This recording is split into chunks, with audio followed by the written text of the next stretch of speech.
আর একটা পিরামিডের দিকে যাচ্ছি। ওই দুটো পিরামিড আমার দেখে এখন আলাদা পিরামিডের দিকে যাচ্ছি। এখানে তো 6টা পিরামিড টোটালে, এগুলো আলাদা আলাদা নাম আছে। এগুলো যেমন পিরামিড, আবার এগুলো নাকি কবরও। হ্যাঁ, সেই নবীর দেশ এটা, আবার ফেরাউনের দেশে বলে পিরামিডকে, পিরামিড এলাকা, অর্থাৎ হচ্ছে মিশর।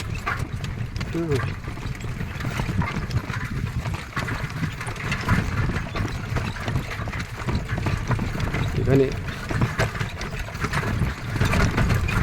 এই পিরামিড এলাকাটা আশ্চর্য আমাকে এই জন্যই লাগে যে এই মিশর কিন্তু ফ্রান্সের যে সম্রাট নেপোলিয়ন কিন্তু বোনাপার্ট, এই নেপোলিয়ন বোনাপার্ট কিন্তু এই মিশর দখল করছিল। মিশর দখল করে অনেক আগে পড়ছি, তার সৈন্য সামন্ত নিয়ে এই জায়গায় মানে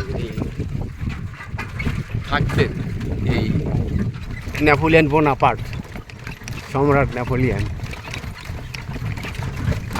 তিনি এই পিরামিডের ভিতরে ঢুকতেন নিবিড়ভাবে, চুপচাপভাবে গবেষণা করতেন।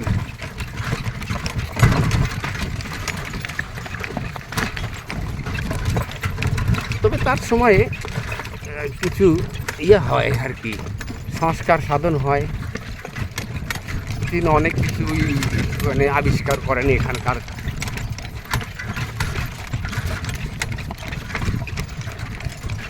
মানে অনেক কিছু দেখবার জন্য অনেক কিছু খুলে দেন, যাই হোক আর কি। এই আবার একটা আসলাম আর একটা পিরামিডে, দেখা যাক এই পিরামিডটা আমরা দেখি। পিরামিড তো সবই একই দেখতে, দেখতে দাদা।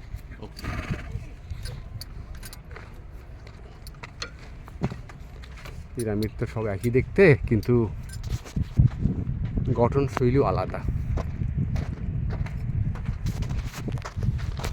এই মরু প্রান্তরে, এই বিশাল মরু প্রান্তরে কত বড় বড় পিরামিড। ওই পিরামিডগুলো কবরস্থানই আর কি।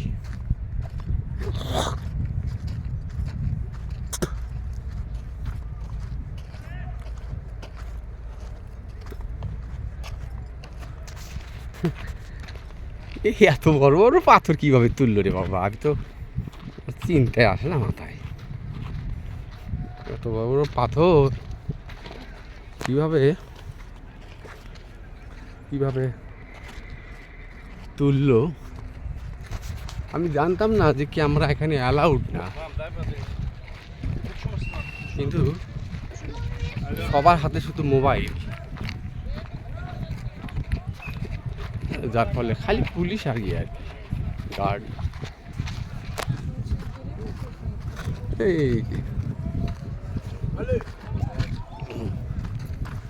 এই যে পাথর,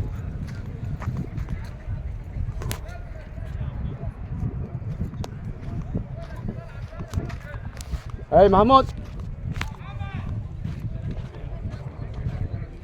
এই যে দেখেন, এই যে পাথরটা, এই পাথরটা যে কত ভারী হবে কল্পনা করতে পারবেন না। এই পাথরটা কত ভারী হবে। তখনকার যুগে তো আর এরকম সিমেন্ট ছিল না, খালি একটা পাথরের উপর আর একটা পাথর বসাই দিচ্ছে, একটা পাথরের উপর একটা পাথর বসাই দিয়ে এই স্থাপনাটা করছে। তাহলে এই যে নিচ থেকে এই যে এত উঁচু করে এই রকম পাথর সেই উঁচু পর্যন্ত তোলানো, আসলে এটা সপ্তম আশ্চর্যই হওয়ার কথা।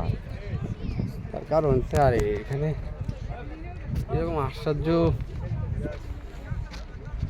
আসলে অবাক হয়ে যেতে হয় যে এগুলো কীভাবে এগুলো তুললো। এই যে এত বড় বড় পাথর কীভাবে তুললো এইরকম পাথর দুটে ট্রাকে তোলায়, দুটে পাথর ট্রাকে তোলা কঠিন আছে। কীতে তুলবে ট্রাকের ভিতরে এই এত বড় ভারী পাথর? কোন ক্রেন ব্যবহার করবে? একদম জমাট, এই যে লাল পাথর, এই যে জমাট, লাল লাল, এই যে লাল লাল দেখা যাচ্ছে, এত বড় বড় পাথর।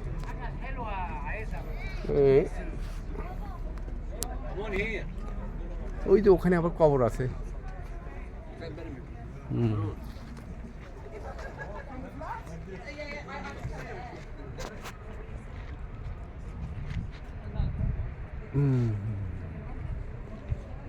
যাই হোক, আমরা দেখলাম দ্বিতীয়টা।